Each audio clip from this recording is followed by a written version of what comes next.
I'm Aaron Stockton, media pastor for Forest Park. Last time I did a devotional, I took the words and images and made them out of sync. This time we're going to talk about color.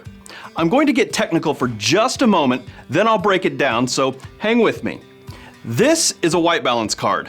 When used in video and photography, this card helps remove color casts, so objects that appear to be white to the naked eye are rendered white in the final image. Camera white balance takes into account the color temperature of a light source, which refers to the relative warmth or coolness of a white light. A white balance card like this one helps you adjust the white balance of an image by providing a reference point. Okay, so what does all that mean? Let's go back to the white balance card, our reference point.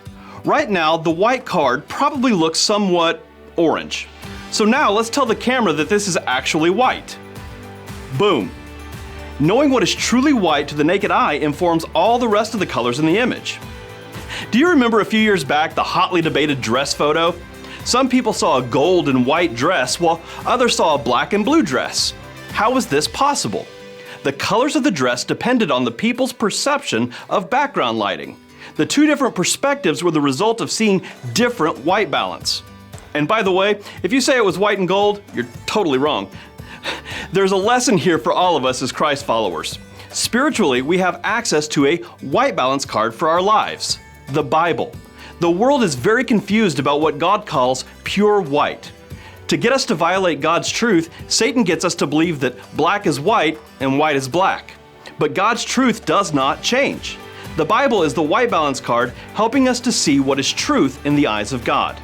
For evidence, let's go all the way back to the beginning, back to the Garden of Eden. Genesis 3 says, "Now the serpent was more crafty than any of the wild animals the Lord God had made. He said to the woman, 'Did God really say you must not eat from any tree in the garden?' The woman said to the serpent, 'We may eat fruit from the trees in the garden, but God did say you must not eat fruit from the tree that is in the middle of the garden, and you must not touch it, or you will die.' 'You will not certainly die,' the serpent said to the woman.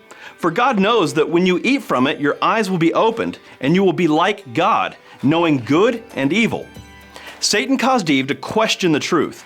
Eve neglected to look at her reference point, God's true word.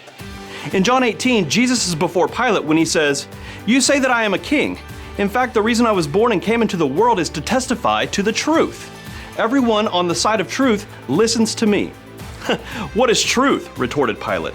Here is a man who is not looking toward God's unchanging truth, rather he's leaning on his own perception of truth, which changes with culture, society, and personal experiences. That guy needed a white balance card. So when the world is spinning out of control around you and you're not sure what to believe anymore, go back to your white balance card, your reference point, the Bible.